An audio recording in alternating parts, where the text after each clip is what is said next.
Hey guys, Carlo.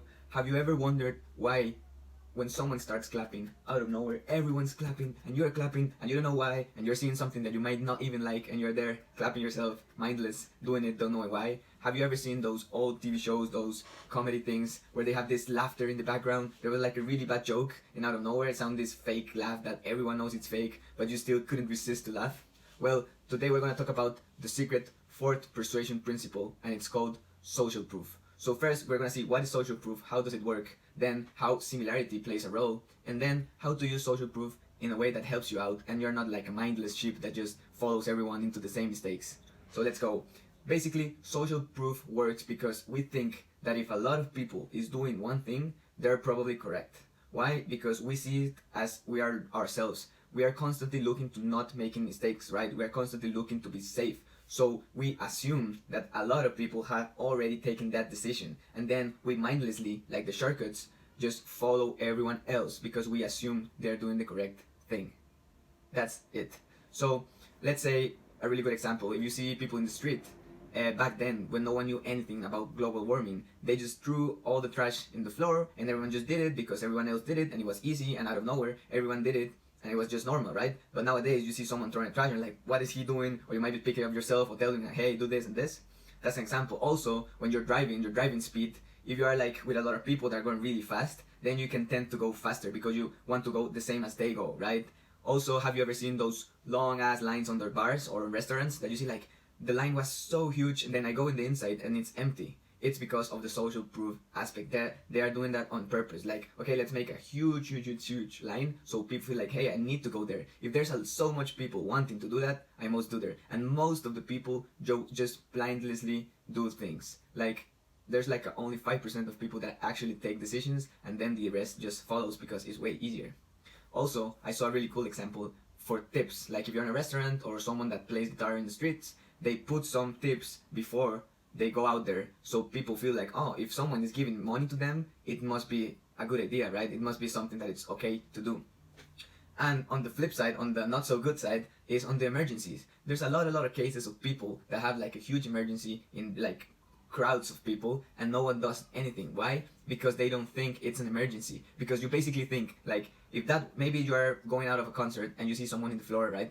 And you just see them and then you're like, no, if no one is doing anything, it's probably because he's drunk or something. Like it's not important. Like, I don't know why, but it works. Like, somehow we just think like if no one else is doing anything, that's probably because it's nothing, and that's the shortcut. That's the best way to go, right? That's the easiest route, just to follow what everyone else is doing. And it's in a positive way. A lot of the times it helps you out. If you do follow the crowd, they're actually doing something right. But I'm gonna show you how to look out, how to have like a radar to say like, okay, in this case I don't have to do it, or it's not the best option. The next thing we're going to talk about, guys, is similarity. There's a lot of studies, a lot of psychological studies and stuff that say that when you see someone that it's just like you doing something, you somehow feel like, okay, if he's doing it, I can do it too. They use it a lot in a lot of programs, and like when you're a kid maybe and you see another kid swimming, you're like, okay, I can do that. Like, it's someone that is just like me. That plays a huge role in marketing, in copywriting, because you think about your niche, about the people, so you want to write in a way that it's similar to them, that they feel familiarity. So they're like, if these people can do it, I can do it myself, right? That's the purpose of testimonials. That's the purpose for a lot of those things, because people see like, oh, that's regular people. Even like back then, you saw those TV commercials where they were like really famous people saying like, yes, I do this and this, and this product is the best.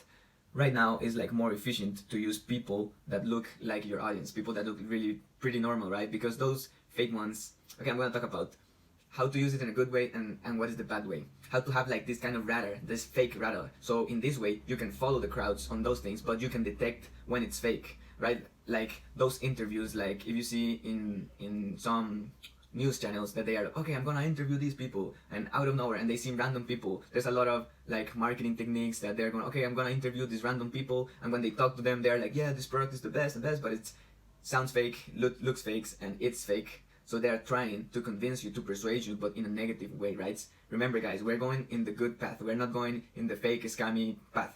So basically, you mindlessly follow people up, but as soon as you detect that something is not right, that maybe a fact, maybe something that they tell you is not right, out of nowhere you kind of wake up and you're like, okay, I shouldn't be doing this, I shouldn't be buying this, I shouldn't be doing this, because nowadays people just overdo it so much. I've seen like thousands of fake testimonials or fake reviews, fake videos all the way. And the thing here, guys, if you want to use it in a way that it's obviously honest, but you just have to target some people. Like, you don't need to convince 10,000 people. You need just to convince 1,000 to take this certain direction, and then all of them will follow because of this social proof, right? Because they see, like, if this people is doing this, it's because it's right, because the product is good. So if you aim to just 1,000 key persons that you need them to like your product, to realize that you're giving like a good service, then you're all set for. Have you ever heard this expression of your business getting momentum, getting traction? That's it. It's having the key people. I also read a book that it's called Start With Why, and they talk about highly buying people, those people that buy everything as soon as they go out, right? So you need to target those people, the ones that you know that they're gonna buy, that they're gonna give a good review, and then the rest will just follow. So use it on your favor, guys. See how it works. Watch out there. Watch out for those fake things out there. And if you liked it, comment down below. If you want to get my 101 headlines from 101 different niches, click down below for the free PDF. You just have to give me your your email, and that's it. I promise I won't spam you out. Maybe I'll send you some information, some cool things. But if you don't want, you can just message me through Facebook and I can send you the PDF. There's no problem at all. So I hope you like this persuasive principle number 4, guys, and I'll see you back tomorrow.